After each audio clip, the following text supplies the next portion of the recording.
Welcome to The InEVitable, a podcast by MotorTrend.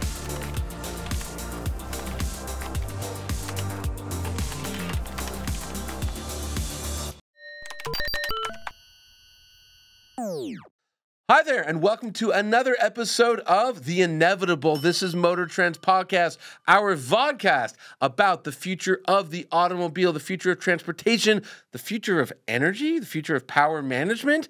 I'm Jonny Lieberman. This is Ed Lowe. Hello. We have a very interesting guest this week, the gentleman from Mobility House. But before we get there, Ed's got a message for you and maybe a question or two. Yes, the InEVitable vodcast is brought to you by the all-electric Nissan Ariya, inspired by the future, designed for the now. And right now, as always, we have our question of the show. And this comes to us via email from a gentleman by the name of Andrew Bigler. I am seeing more articles pop up about battery technology advancing to where the range could be 2x or 3x that of a normal car, making EVs less fraught with range anxiety concerns.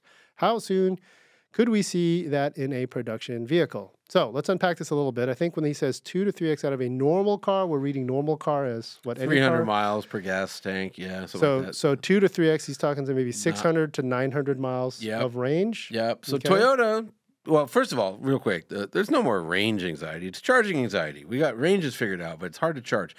Second of all, Toyota said they're going to have solid state battery tech, and they specifically said 900 miles per charge, and they said they'll have it by 2025. But our buddy, we talked to at CES, Fabrizio Martini, greatest name in the car industry, besides Jonas Kahn. I'm not sure if he's still in the car industry. He said, and some other people told me this too, that the commercial manufacturing of solid-state batteries is like basically with existing technology impossible. There's some very thin membrane that like shatters once it's produced or shatters during the process. So, somebody will figure that out. But look, in a previous episode, one of our best actually from last year, we had Mujib Ijaz on from Our Next Energy. And he was talking about Our Next Energy's Gemini battery pack, which was 2 different chemistries in the same pack. And it's one for like your sort of acceleration, deceleration, day-to-day driving, and then the other pack for like longer steady state like cruising. And they were able to demonstrate in a Tesla that it could go 600 miles on a full charge. And that pack is apparently coming this year to BMW iXs. Yeah, that's my understanding. That's the story. There's lots. It's going to keep getting better and better and better. You're going to see, graphite cathodes replaced by silicon cathodes. We'll get to that later. But yeah, to your question, how soon can we see the production vehicle? This year, I think starting with some brands, including BMW. In the U.S., globally, there's already car manufacturers delivering cars with some pretty high range, and of course, Lucid has already been out there, with their highest performing. They're 516 out of the Grand Touring, and current long range king for a production. And the Gravity should beat that because the Gravity has slightly new motors. And he's talking over like 5 or even 6 miles per kilowatt, which, 112, 600 mile range. But I think solid state's the next really huge jump, and that seems to be 2029 or so. At the earliest. So thank you, Andrew, for your question. You'll be getting a care package here, as others have just received their care packages. Thank you for your question. Expect a hat, a shirt, some fun stuff from some of our previous guests. Your question is actually very timely because it talks a lot about, hey, what are we going to do once the batteries have all of this range baked in? Well, we have 2 gentlemen from the Mobility House, Greg and Zoe, who are going to tell us what they do and their plans for leveraging all of this capacity. Their master plan for controlling all the power. All the power. And just quickly on them, Greg is the CEO of the Mobility House North America, and Zoe is short for, let me not butcher his name, Zoheb Davar. He's the head of business development and growth at the Mobility House. It's based in Silicon Valley, but based in Germany. Parent company is German, but the U.S. operation is based in just south of San Francisco, Belmont. But it sounds like the German company is about 5 years ahead of the American company, which it seems like in the electrical space is sadly kind of becoming the norm. Right. But they're here and they're going to tell us all about what Mobility House can do for you. All right. Yeah. Greg, Zoe, thank you so much for coming on to the show. How about you're the CEO? Greg, give us the 10,000-foot view. What is or the what Mobility they House call do? it, the elevator pitch, or give us the briefest synopsis of what does the Mobility House do? Excellent. Well, thanks so much for having us. Mobility House wants to do nothing more than create a zero-emission transportation and energy future. Oh, that's it? Okay, cool. Cool. Done. Next. That's it. Yeah. Thanks. Yeah. That's it. Okay. And, it's obviously a long road to get there. But right now, we are trying to create a new product that's called Zero Zero. It's zero-emission charging at zero cost. That, too, sounds pretty ambitious, and it is. Huh. And so that's what we're rolling out now in Europe, and are intended to also bring here to the US and launch our first product in the US. So zero emissions, I think, makes sense to most people. How does zero cost work? Well, that's going to be a long story. Yeah, well, here we go. You got about 59 minutes, so let's go. Well, the most expensive part of an electric vehicle is obviously the battery. And so we're using that part of the vehicle. We're using the battery to generate value for the power grid. We can do that in a variety of different ways, by providing different services to the grid, by taking advantage of spreads in the electricity market where there are open and accessible electricity markets. And we're using the revenue that we can generate with the battery to provide a cheap electricity tariff. Okay. So in other words, you have green energy being produced, windmills or solar panels, hydro. I don't know, you guys, if you include atomic energy in Germany, and I know in France they would. Here we think of it as green, and you got to store this energy somewhere if it's not going directly into a socket.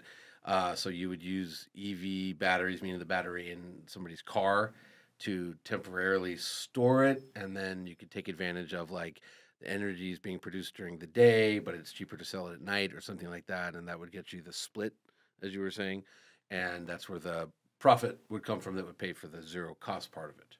Is that? That's exactly, and that's the vision for where we actually have bidirectionally capable vehicles and chargers, and where the policy framework is available to do so.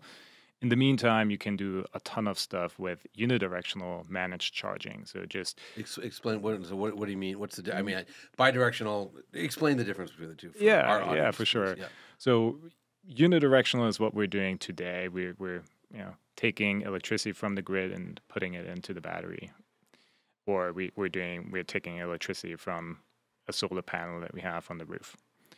Now, bidirectional charging is where we would be able to take electricity that is stored in the vehicle's battery and put it back onto the power grid, or put it back into a home, for instance. Unidirectional managed charging means that rather than plugging in and starting to charge right now as you plug in, we wait for the most advantageous time to charge. Right, and people I think that have EVs, like we have an EV. And, we program it, don't start charging until 8 p.m. because in Los Angeles, that's when the cheapest rate is. Be done charging by 10 a.m. I don't care if it's full or not because it gets expensive at that. And feel free to charge on the weekends because the weekend it's the same rate 24 hours a day. So I think like EV owners are kind of used to that. But if you have a tiered rate plan, like I have a tiered rate Yeah. plan where I have like off-peak, Yeah, it's exactly super what this is. off-peak and Yeah, peak, right? right, Light super peak. off peaks 8 p.m. Yeah, Right. So I think, I set mine to charge from 9 until 8 in the morning. sure. Or something like that. Whatever. Yeah, it varies. We're in slightly different cities, but okay. And then why not? This sounds like a no-brainer, right? It's like great. Well, I got some questions. Okay, but hang on. But what's the holdup? Why? First of all, I know bidirectional EVs are pretty rare right now. Like, is that a policy thing? Is that a technology thing? Like, why isn't this just happening automatically? Why do you have to get involved? Yeah, it's a great question. It's all the above. Okay. There are challenges on the policy level. There are challenges on regulatory level. There are challenges as it relates to the vehicles and the chargers. What are the policy? Like, who would prevent this? Like, who would be against this? There are certain laws that you need to follow, regulations that you need to follow to connect an electric vehicle with the grid when it is in bidirectional mode, just like you would have to follow certain regulations for a battery that you connect to the grid or for solar that you connect to the grid. So in other words, like your local, like we have Department of Water and Power in LA, DWP we call it. They'd have to come and like they'd have to Certify? approve the vehicle, or the battery or something. To get that granular. The charger in that case, yeah. Okay. And so right now there are, for other DERs, distributed energy resources like storage, like solar, there is regulation and there are standards out there, and those standards aren't as clear yet for bidirectional chargers. And is this a U.S. issue, or in Europe? Is it worse, better? I think almost every jurisdiction has some challenges and some specificities. So new technology is trying to fit into old laws, and that's always There's a lot at stake here. problematic. There's a lot at stake here, right? There's the ability for a private person now to put solar panels on their roof, create some amount of energy, use it to charge whatever, power their home, charge their vehicle, right? Takes away money from whom? From an established grid, it's maybe government or partly private, partly government owned. There's a lot of people like, I don't know how I feel about this. So, I mean, our man Scott Evans installed solar on his house by himself, and the amount of paperwork he had to do to get it approved, to connect it even just to his home, let alone, I don't think he's even done the bidirectional piece, was insane. Well, I mean, I remember. They don't make it easy. Yeah, So, no, let me ask one question about this. What is it? It's not a physical product. Is it an app right now? It's something you sign up for as a car owner, right? I was going through and doing a little research, and one of your sort of one of the theses, one of the points is that 95% an EV spends like 95% of its time parked, right? So you think about, and this goes along with, I saw some management consulting deck, and it was McKinsey or Price Waterhouse said, the utility rate of cars is actually quite low, specifically in nations like America, where it's parked.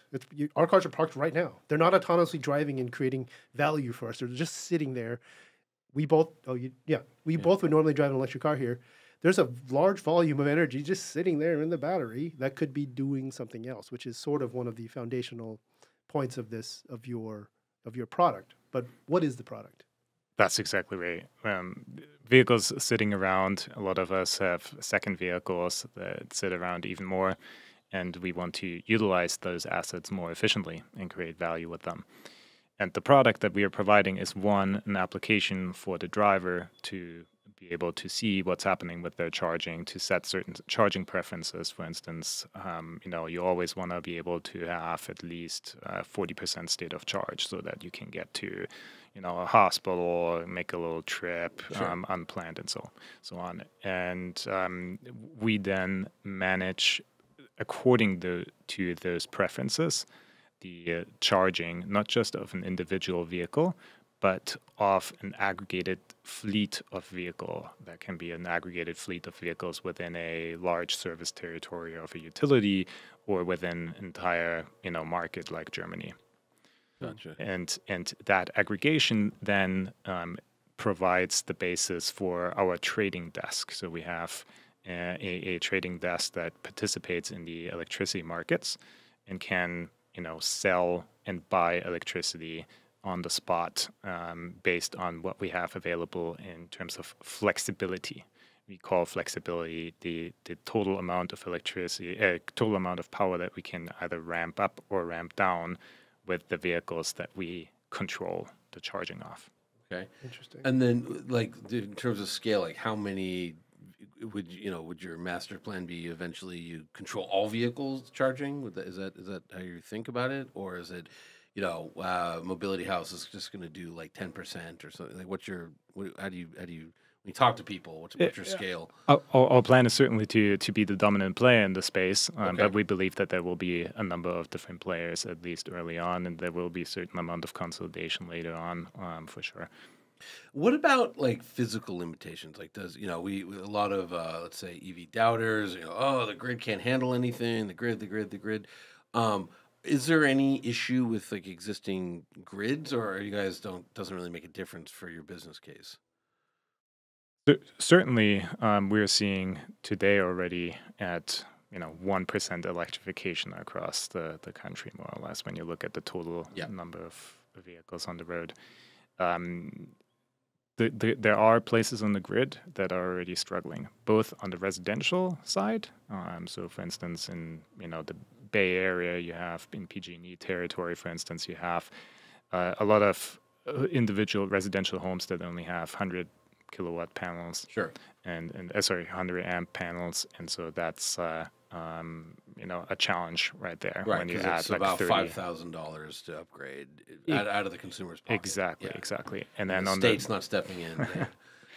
yeah, that's right. And on the commercial side, though, it's even more of an issue, and that's where we're currently focused on with our products here in the United States, because we can avoid some of those upgrades, and practically every site, every one of our customers triggers an upgrade when they start to electrify. What do you mean by triggers an upgrade? It's a great question. Zoe, do you want to share some stories from some of our customers? What do you do? What do you do towards this mission? Yeah, so Greg brought me in 5 years ago to co-found the U.S. division of the Mobility House. Europe kicked off EVs, electrification of transportation, earlier than the U.S. Tesla comes from the U.S., so it seems like the U.S. is a big player, but in Europe, it kicked off far earlier. And so we brought the technology over from Europe to the U.S., and I was previously, I think 5 years ago, with a fast charging network. And I was running the numbers, looking at millions of lines of data, and realized even with subsidies in 7 years, none of these sites were really profitable because of these crazy demand charges and utility rates. And so I found the Mobility House and this idea of charge management, the software to manage the charging early on. And so the Mobility House has had this sort of 3-phase approach. It was founded 15 years ago. So the first phase was just getting people electrified, learning what electric vehicles are, what's a kilowatt, what's a kilowatt hour, consulting, selling chargers. We've resold over 400,000 chargers. And then phase 2, when I joined and I learned about charge management, was making the economics work out for electric vehicles charging. So if you don't manage the costs, it doesn't work. And that includes managing the electricity to stay under certain grid limits, which we're talking about now. And so that's charge management. And we have a system where we manage over 1,700 depots charging, which includes school buses, transit buses, commercial vehicles. In the U.S.? Across the world. Okay. And then what we've been talking about today so far is this third phase, which is utilizing the battery capacity of vehicles to be assets for the grid, not liabilities. And to your point, Jonny, why is this going to happen? I don't know what's going to happen in the future, but I'm American, and I can count on Americans being capitalists. And there's so much value in these batteries that's why we believe it's going to happen. Explain that. What value in the battery? Yeah, so right now, I think with the number of electric vehicles in the U.S., it's something like 3 million, and that would equate to something like 150 gigawatt hours of battery storage capacity. That alone is billions and billions of dollars worth of energy storage value. Just sitting in batteries, 95% doing of the nothing. time. 95% nothing's happening to billions of dollars. Exactly. And yeah, so MBAs hear of that and they freak out, like, privatize Social Security, privatize your battery. Yeah, okay, I got you. Exactly. And by 2030, we're supposed to hit 30 million EVs, so 10x that. Right. So why wouldn't we use these assets? And to put that into context, 150 gigawatt hours of battery capacity is about a fourth of what we currently have in total energy storage capacity. That includes pumped hydro, our large hydro dams, and a utility scale battery storage. So it's a huge amount of energy. So it's a huge amount of energy. Today, 1/4 of total capacity already. Wow. In 2030, it'll be 3 times that, or whatever, exactly. Whatever the math. Wait. Total capacity for the U.S.? Total capacity for the U.S. is about 650 gigawatt hours. What's you guys are into numbers that I don't use very often. What's the average power usage in the U.S. on a daily basis? Do you have something like that, or Per house or something? no? I mean, as a country. Oh, as a like country? how much does this storage? Could it be used up in a day? Like, is this like, hey, it'll keep everybody's lights on during the Super Bowl, or no? That's a really great stat to get on our Okay. marketing decks. Yeah, it's a good question, and it depends on what time of the year. Right. Like right now, are you familiar with the duck curve? No.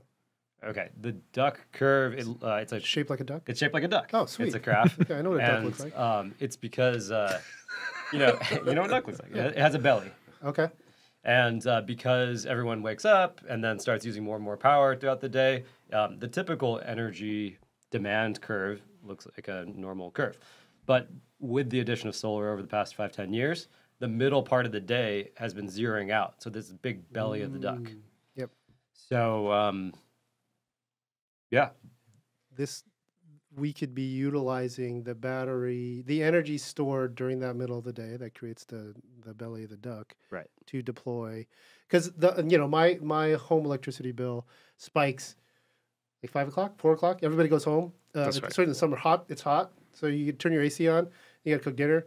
You're watching your TV, and it peaks all the way until about 9, 10 o'clock. Right? Exactly. And then it plummets again. Then that's been exacerbated because that's when the sun goes down. Right. And we lose solar. So to your question, that depends on the time of the year. So in spring, right around now, there's some energy nerds that are probably my friends, who I love, have called it Duck Curve Day because we don't really use our ACs yet. Right. Though we might want to in this room. Right. You hear that? This is such an ironic conversation to have. But there is enough sunlight, right? So you're getting a lot of generation from solar without a lot of energy load. And so right now it's different than peak August when everyone has their ACs on. So I think in August, I don't know the exact numbers, but it's something like 1,000 gigawatts of power generation max. And on average, we use like a third of that across the U.S. on any given day. Okay. Yeah. Let me. This is great. This is super interesting. I think you guys are looking very far into the future. I think the crucial sort of psychological barrier that most of this audience who listens or who's hate listening right now because they're like, well, I'd rather hear about internal combustion cars. They're like, what are you even talking about? Like most people are just worried about the battery and getting home, and they don't realize that when we're rapidly approaching this point with the products, with the cars, where the batteries are huge, they provide the vehicles are efficient. You have more charge than you know what to do with. Really, like I have this F-150 Lightning, and I charge maybe once every 10 days, like 9 or 10 days. And that's going to like the 80 to 90%. And real quick, the Lightning gets like 2 miles a kilowatt Yeah. with a 135 kilowatt hour battery. That Lucid Gravity, which is about to come out. It's like 4. No, he's saying 5. It's going to do 5 miles a kilowatt with a 112 kilowatt hour battery. Right. You'll never use it unless you're on a road trip. Super duper efficient. So you guys are like already thinking past the point where everybody is like much more relaxed and calm and like understand that they don't need like 80% of that giant battery all the time. Like, how do we make money off of this? So that, like I say, this is a cool idea. Let's work backwards down to the average Joe. Zoe, you're doing the BD side. So you're talking to like companies with large fleets of electric vehicles where they have like probably like, thousands of big battery vehicles sitting School around. buses or whatever. I How much money can they, I don't know how you say it, Save, yeah. or make if they managed their charge efficiently or correctly? Yeah, it's material, and we're, as you said, we're working with a lot of school buses and transit buses, and those are really big batteries. And we run simulations for some, and they don't move a lot. and they don't move a lot, and they have the same. They can move. No, They can move. What I mean is like they definitely there's 2 days a week they don't do anything. Oh, school buses. Yeah, that's right. Yeah. The transit bus would be different, but Yes, exactly. But you're saying they have a constant loop. You know exactly what they're doing. You know exactly what they're doing. There's been 3 reasons I would say why those 2 vehicle types have been this sandbox for the EV industry the past 5 years, which, you wouldn't equate transit buses with innovation, but they have been for 3 reasons. 1, there's been federal and state funding for them. Mm-hmm. 2 is because they go in a loop, have predictable routes and duty cycles, which is what we call routes. And then 3, kids shouldn't be breathing in fumes. Like you'll have an outsized 100%, yeah, like impact 100%. on their lives, Right, or people who need to take public transit, disadvantaged communities. So we've run simulations, and it's really material. I think I forget which fleet. It's been years now, but something like $300,000 a year in cost savings just by managing the charging with software. And so it's just a win-win-win, meaning a win for the fleet. They save money. We generate money. It's a win for us, and the utility gets a flatter load, so they win too. Okay. Now let's abstract this all the way down to the consumer. Let's say Johnny's got a Rivian. I got this F-150 at home. Well, I download your app. I put my sign up for this, and I can now contribute energy from, or we can contribute energy from our vehicle's battery while it's parked and plugged into our home or business. Are we going to be millionaires? Like what's going on? Like, can I buy a cup of coffee every day? Is this just a class action lawsuit? Technology? What's this? Why? What's in it for me? Yeah. Absolutely. Great question. Let's split up between commercial vehicles and residential vehicles. Okay. So you and I, what are we going to get out of it? Well, our vision is zero cost, zero emissions. Okay. So zero cost is good. I mean, it's expensive. Charge for free. Yeah, it is expensive. Will that be possible today everywhere? Absolutely no. We're starting it in Germany right now. We're rolling out France and the UK later this year, and we're going to launch a small deployment in the US end of this year. And where are you going to launch it at? It's going to be likely in Texas because Texas, the electricity market is very different than here in California, for instance. We're going to talk about Texas. This is great. Okay, perfect. It's very analogous, or the most analogous to the European energy market. Oh, don't tell the Texans that. I know. Well, it's it's a deregulated market. Right. I think fair. For as capitalist as Zoe was saying, the United States is actually what we have here in California is not very capitalist. It's a very regulated market. Yeah, the Texans feel that way too. All right. California. Okay. So then what do you get on the commercial side? Let's say you're running a school bus fleet or a public transit fleet or a delivery fleet. Well, most of those fleets today already are seeing challenges with getting their charging infrastructure installed on a timely basis. They're ordering vehicles and often then find out, okay, I'm going to get my vehicles in half a year, but to get the utility to upgrade my service to get me enough power on my site, it's going to be a year or 2 years, sometimes 3 years, and it's going to cost me $1 million or $2 million. Right. And so that's where we can come in and help you with our software to avoid those upgrades. Okay, so in other words, you wouldn't have to do any infrastructure upgrades because the software can handle whatever they need on the existing infrastructure. Is that exactly? We optimize when and how much each vehicle charges, and we take advantage of the flexibility that the different vehicles have in terms of their driving schedules to make sure that the vehicles are still charged when they need to be. They will be charged at the lowest cost, and they will be charged with the constraint of the available power on site. And then I guess within limits, right? Like if I say, hey, Johnny and I have a company, it's got one outlet that's 220, and we have 12 huge pickup trucks. You guys would be like, yeah, no.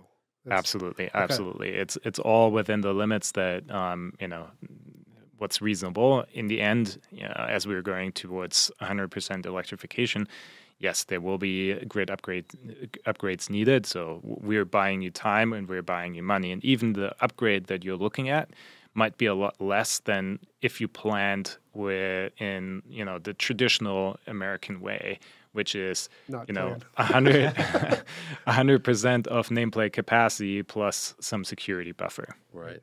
So what does this look like? I get that from I guess the business side, but from the consumer side, and I'm just thinking about like EVs that I've plugged into the charger at my house, let's say. it seems that like the charger is talking to the car. Like if you guys, it's like Mobility House is an app. How does Mobility House talk to the vehicle to say, hey, charge now? Like how is that handled? We have a telematics integration with the vehicle, so we can talk directly to the vehicle. And when it comes to unidirectional charging, when you're talking about bidirectional charging, you do have to talk to the charger. Okay, so would there be a Mobility House charger that you would put on the property? It would be a charger that we are integrated, compatible charger, exactly. Okay. Yeah. We're mostly focusing on the software pieces. Got it. Good question, Johnny, because I did note, and this might be for your European product, Eon, I kind of flipped around. I forget the number, 1,600 different vehicles supported, but no Tesla. Is that correct? Are you guys able to support Tesla? Tesla is supported. Oh, Tesla supported? Yeah. Oh, so you can talk to their cars? Yeah. More or less? Yes. Okay. And does this show up as an icon in the dash of the vehicle, or is it only through your phone? Or no, you as the customer, you don't notice any differences. We do all the charging behind the scenes. We might stop charging for 15 minutes or half an hour during and then continue charging at some other point of time. But we will make sure that if you said, I want to have 80% state of charge by 4 p.m. because I need to leave on a road trip, that you get those 80%. And I was going to ask that. So if I want to say, hey, cancel Mobility House, I just want a straight charge. I don't want anybody doing it. Because, like, for instance, I took my wife to the airport this morning, and just so happened at 1 a.m. when I looked at my phone, I saw the truck was at like 13%, so I ran out and like plugged it in. It was just like charged straight through till 8 when we left. You have that flexibility? Yeah, exactly, like an override button. Okay, cool. Charge now. Yeah. Exactly, charge now. For us, the thesis is you cannot inconvenience the user, the driver, in any way. Otherwise, this is not going to work. Okay, let's go back to Texas here just for a second. So. Famously, Texas has had in the last couple of summers some terrible brownouts. Winters. Oh, winters too, right? Winters, yeah. If you got set up in, I don't know, Austin or Houston or Dallas in a big way, I think it was Austin that had was it Austin that had the big problem? It was everywhere. The whole Houston was bad. There's just places aren't used to extreme cold, getting extreme cold, and then having no energy was a real problem. You could theoretically, you're trying to harness sort of a new energy reserve. So you could what? You could prevent? Would you go to the city? You could prevent kind of a brownout situation, or say, hey, if we can get everybody to plug in their cars and send energy back to the grid, this is a potential solution for municipalities. At scale, for sure. This is one of the benefits that we're going to see, that if you use the vehicles in a situation where your grid is in distress, that you can put power back onto the grid. The primary use case in the beginning is, and to increase adoption, is to make sure to give a user a really cheap, ideally zero-cost charging rate. And then by us managing already according to price signals the charging, we already create a better and more grid-friendly charging behavior. Because we obviously would stop charging or throttle charging, only do the minimal charging across all of the vehicles on the road when the prices are really high. And prices are really high when supply is low. Sure. And what are you using to make these decisions? Is it just looking at numbers, or is there other factor? Like what when you're like, all right, throttle it down. What's actually, is there a human making that decision? Money, baby. AI, just cash. Yeah, it's algorithms programmed by nerdy PhDs that are way smarter than everybody. All of us here. Listen to us. Okay. Interesting. So then that's what's in it for. We've talked about what's in it for business, which I totally get. I think still a little. I mean, it's pretty clear. I mean, if you could look. Zero charging for the consumer. Are you charging your truck at your house? Yes. Well, that's hundreds of bucks a month. So if that goes down to zero, that's right. thousands So that's in it of for the consumer. Yeah. Now we understand the compelling point for the government, like a city, a county, to engage or to utilize your software. But tell us, what is I mean, this is some real nerdy stuff. Like how the challenge for you is probably just getting a meeting with the right person and then walking them through what this can do, right? I mean, how do you spend most of your time? It used to be a huge challenge for sure, because when we were at very low rates of electric vehicles, 1 or 2 vehicles at a site, like some small pilot, that problem of having a constrained site, of not having enough power on site, wasn't really there. It was an afterthought. Also, chargers and vehicles, they were so unreliable. Everything that came when it came to managed charging, that was like an afterthought. It was like, give me the chargers that work, give me vehicles that work, right? Now, though, we're seeing almost every single fleet that we talk to, whether it's a bus site or a commercial vehicle site, they are getting to a point where they don't have enough power on site and where this service upgrade would be triggered. And that's always time and money. And so people are starting to look for solutions and they're coming to us. On the flip side, the utilities, like you said, in the beginning, were a little bit skeptical, saw EVs as a nuisance. Now, utilities are also looking to us because they have a duty to serve. Well, because we have mandates in a bunch of states coming, and I know the EU has mandates as well. Like, California won't be able to buy a new car in 11 years. That's not electric. And New York and I think Massachusetts and maybe 1 or 2 others have followed on. So that's coming quick, Yeah, they have we're old. You blink your eyes, 5 months is gone like that. So that's 11 years is pretty soon. And the utilities have customers, they're big customers breathing down their neck saying hey, I need to get a service upgrade. I need to electrify my vehicles. I have vehicles sitting there. Or, the large network operators, they want to put a charging park somewhere. I saw Tesla had on one of their charging parks somewhere on the way down here from SF down here, had a sign, a little printout on the fence of one of a new built charger site that was waiting on a service upgrade from PG&E. Right. And so obviously, people were taking photos of that. And add a little pressure to a government bureaucracy that you're not allowed to have social media on your phone, so no one there will see it. But yeah, it's a great idea. This is a great conversation, just because we do this podcast. We've been talking. This is now year 3, and it's really about this journey we're on towards electrification. We believe it's inevitable. Yeah. Is it like you guys are in this space? Mobility House has been around since 2009, which I think is impressive. You guys have been thinking about this for a long time. That's pre-Tesla in a big way. Well, Tesla was out in 2008, Roadster. But 2000. But I mean, the Roadster was pre-Model S, which is the big breakthrough. Actually, the Mobility House built out some of the fast charging network for Tesla in Europe. Oh, no kidding. No kidding. Okay. I just used some in Norway, maybe.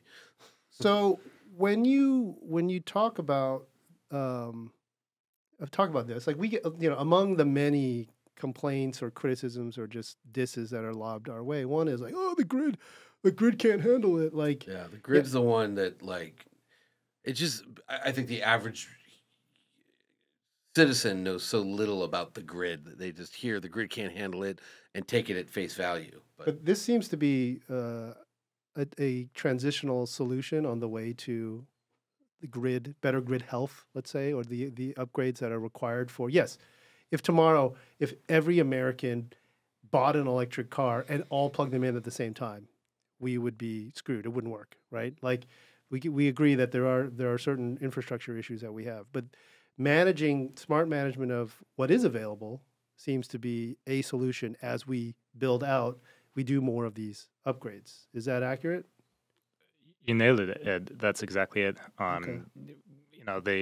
There are lots of different studies that have looked at this, and if we transition all in one, it's not going to work. But with the projected transition, towards the 30-40 million vehicles in 2030, it will require changes to the grid. It will require massive upgrades, but it also will require those technologies that can sort of smoothen out the transition.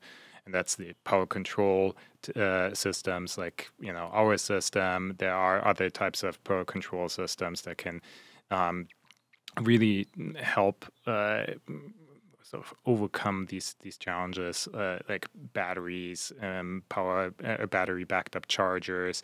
All kinds of other technologies are out there that can address these challenges. So the grid can definitely, handle it. It will require time, and you just need to look to other places. Like, yes, the grid looks a little bit different in Europe or in China, but in Europe we already have twice as many vehicles sold, EVs.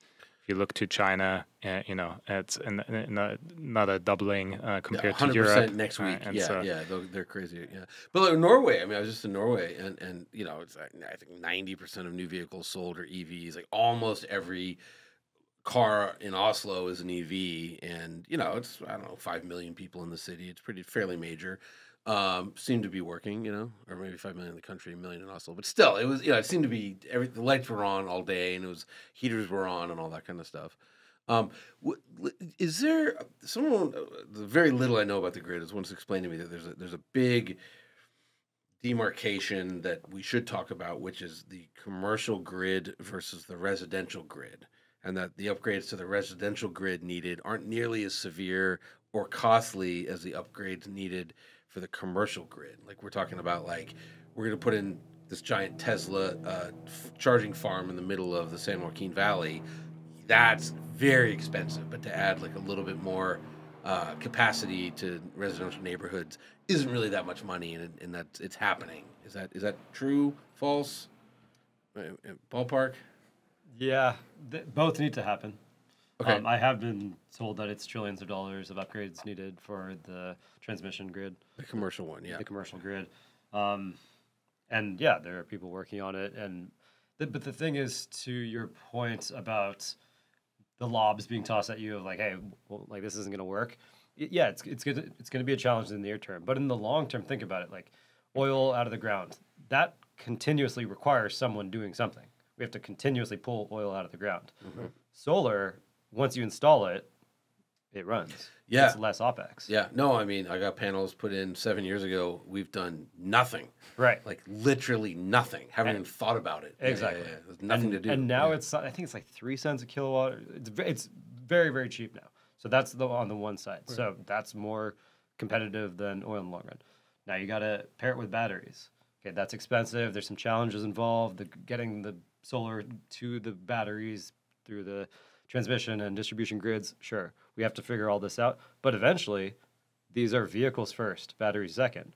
And again, they sit around doing nothing 95% of the time. You're going to buy a car, and it is a battery. So again, it's much cheaper than oil that you're constantly pulling out of the ground and then piping. So eventually you pair this cheap solar with this car that happens to be a battery that you're going to buy anyways. Right. And in the long run, it's a really nice future where it's clean energy, but also quite cheap. And to be clear, we are moving towards greater adoption of solar, of hydro, of geothermal, whatever.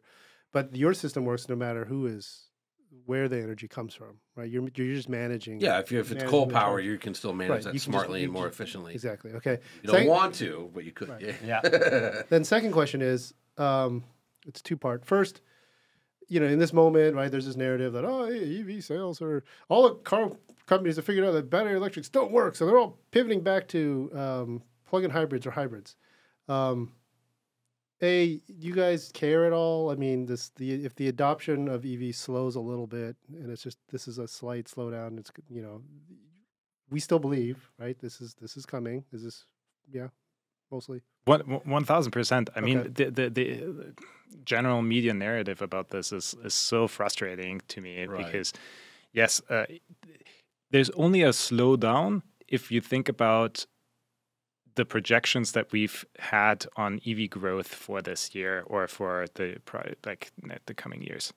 Only then, EVs still the share of EVs is still growing compared to ICE vehicles. Right. ICE vehicles last year I think grew around 6% or so. BEV vehicles I think 20%, or in the US I think even 50%. Now first quarter it's slower, but still like EVs growing faster than ICE vehicles. Yeah, that's just a fact. There was another funny thing we saw that was like if you take Tesla out of the equation in the U.S., EV registrations are way up for every other automaker. Tesla, for a lot of reasons, like slowed down. We talk about that. It's a whole separate episode. But so yeah, to your point, but even it is a frustrating narrative. Even if the car manufacturers pivot back, as like GM and Ford have announced to plug-in hybrids, you also have, I mean, that's part of it too, right? Like you manage. That's still a battery. Yeah, you're managing the charging of a battery, no matter whether it's full battery electric or plug-in.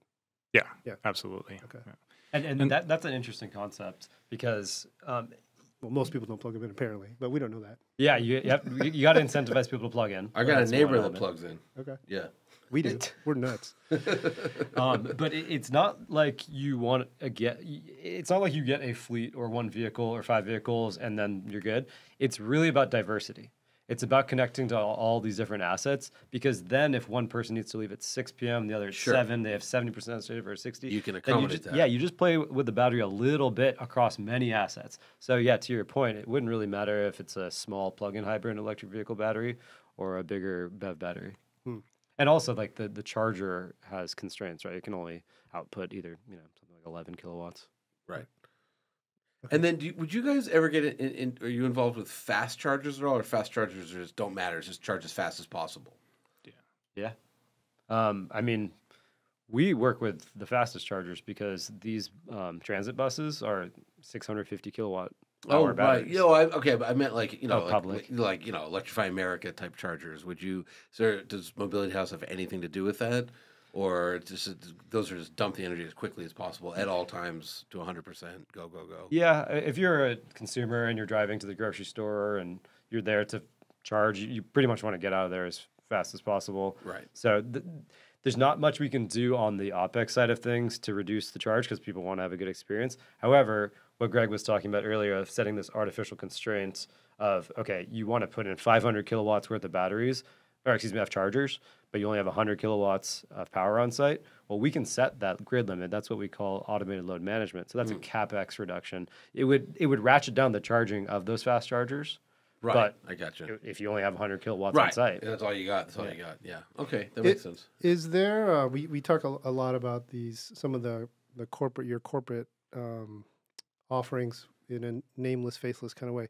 Is there a brand or a partnership you can talk about that's been successful? I mean, I know I like to talk about BYD. They build buses up in Lancaster, and everyone knows them. They're starting to know them as the big bad Chinese EV maker that's supplanted Tesla.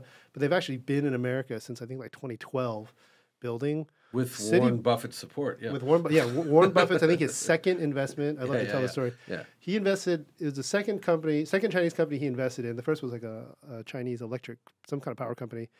He put $250 million, I think, into BYD and turned it into $8 or $9 billion in 12 years or something like that. Yeah, he's pretty smart. Anyways, you can take right now, if you go down to Orange County, California, you can ride along the city of Anaheim in electric BYD buses. But back to my question. Is that one of the companies you're working with, or is there a fleet operator or a bus company that you can talk about that's been successful? Yeah, we have a great partnership with New Flyer. You see a lot of those buses in Culver City. Those orange ones, those are New Flyer buses. Okay.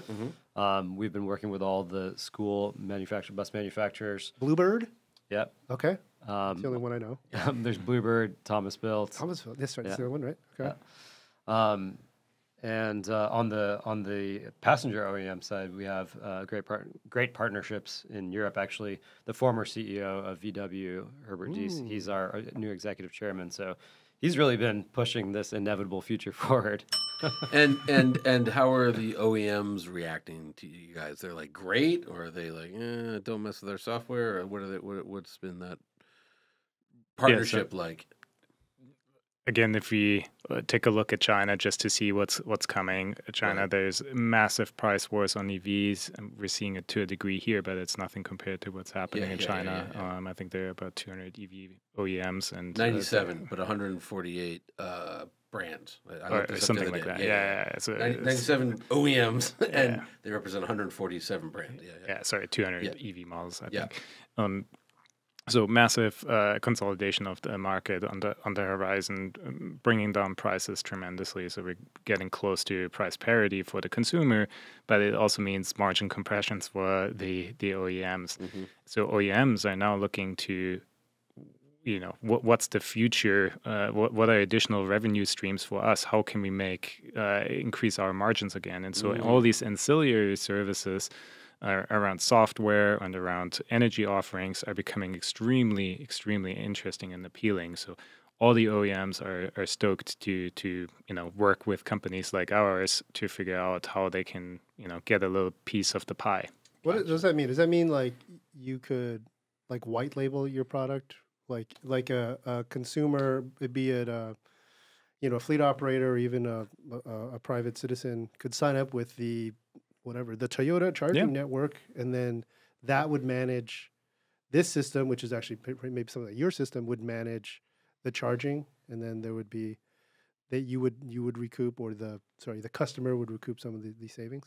Yeah, so one of the examples that's public and it's out there, you can Google it, is our partnership with Renault. Renault is one of the largest automakers in Europe, and we have launched a product with them where you will be able to get a reduced tariff, and you get a bidirectional charger together with the new Renault 5. That's the newest EV that they're launting now. Good looking car. We're not getting people. that, people are super excited about it. Very nostalgic. And does it show up as does Mobility House show up in the car as an app, or it's just behind the scenes? It's all behind the scenes. The product is also going to be immobilized. So that's the brand, the energy brand of Renault. So everything Mobility House is behind the scenes. Got it. And I just want to double down on this point. This is the first commercial V2G offering in the world. Vehicle to grid, V2G, right? Okay. Versus. And are there more coming? You guys have competition? Because look, if I put on my James Bond villain hat for a second, you're going to control all the energy in the world. You'll have control of every battery. I think Big Energy would like to probably buy you guys out. Right. But I mean, is this is an emerging market? I take it. Like somebody else said, hey, these batteries just sit around all day, right? I mean, yeah. There's definitely an ecosystem forming around this. Like you said, company's founded in 2009 by Thomas Raffiner with this vision. And so it wasn't just, hey, let's go control these EV batteries. It was, let's control stationary storage batteries that are second life, that were pulled out of Renault vehicles and Mercedes vehicles, and learn how to manage them. And then step by step got to this point. And so we already have a dozen bidirectional charging projects around the world. So we've been testing and made an island off of Portugal, electric, and using bidirectional chargers with the police Renault fleet. So it's been a step by step process, and now it's time. What, because you mentioned Herbert Diess, who I've been tracking, what does adding him? He was a big dude. He was a big dude when he ran VW Group. But what is adding him to your executive team? What does that bring?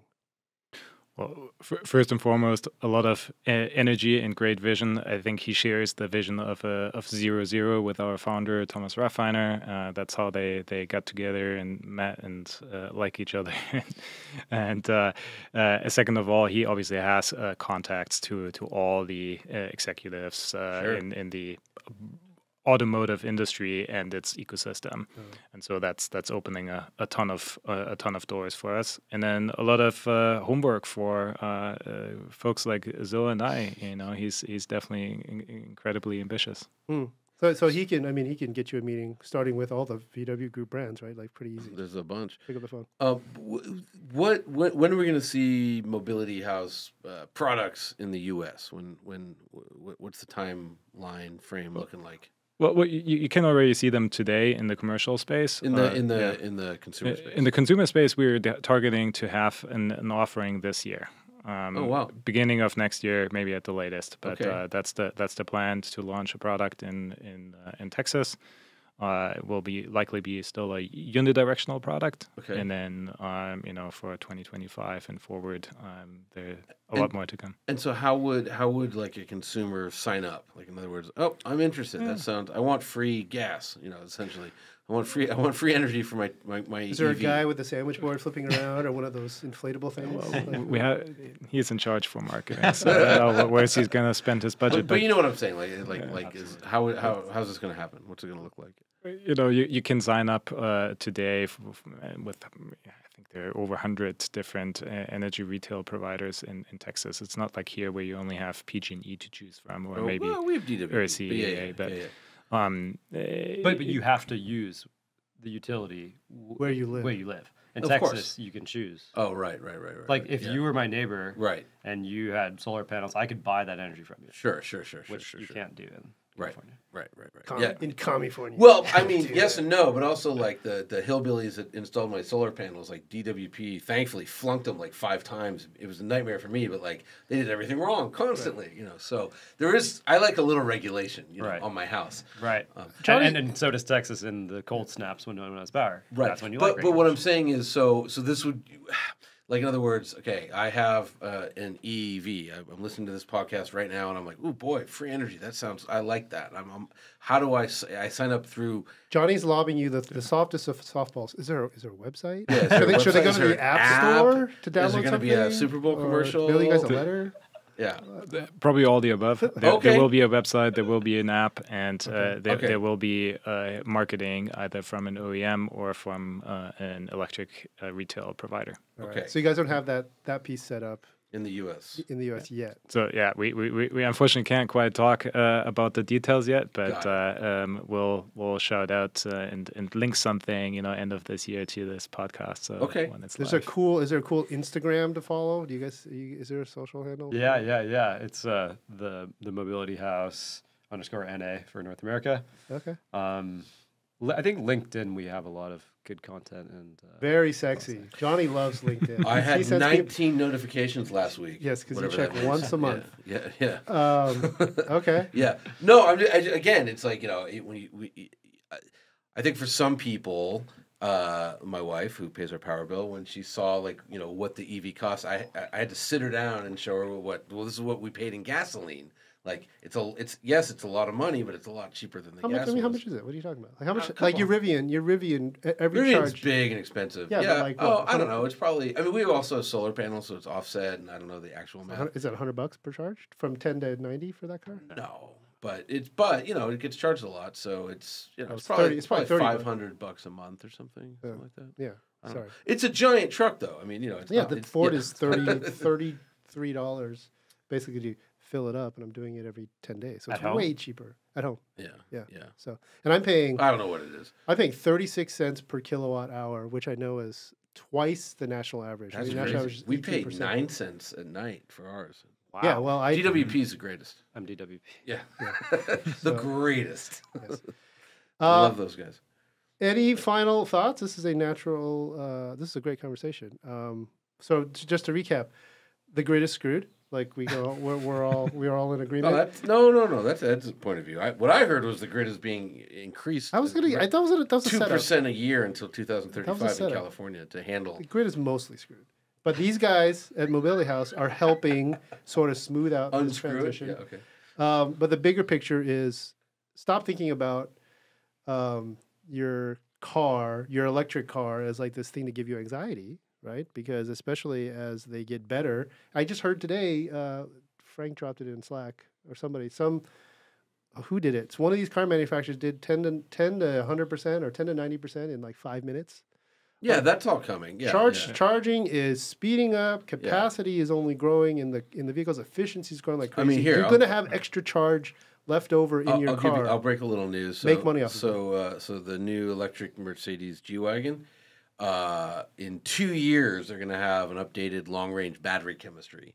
It's called Scylla, SILA. Oh yeah. And but apparently it's actually I got I think Mercedes, with the help of some champagne, to admit that like they're actually doing it. But yeah, it's going to be existing size, 20% more capacity, Right. and that can happen.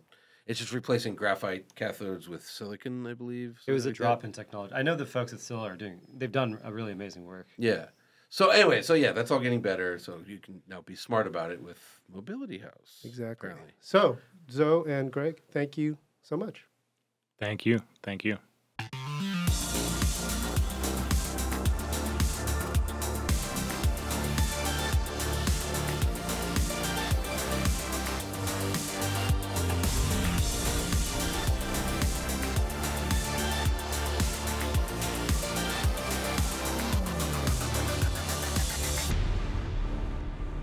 The InEVitable Vodcast, brought to you by the all-electric Nissan Ariya. Inspired by the future, designed for the now.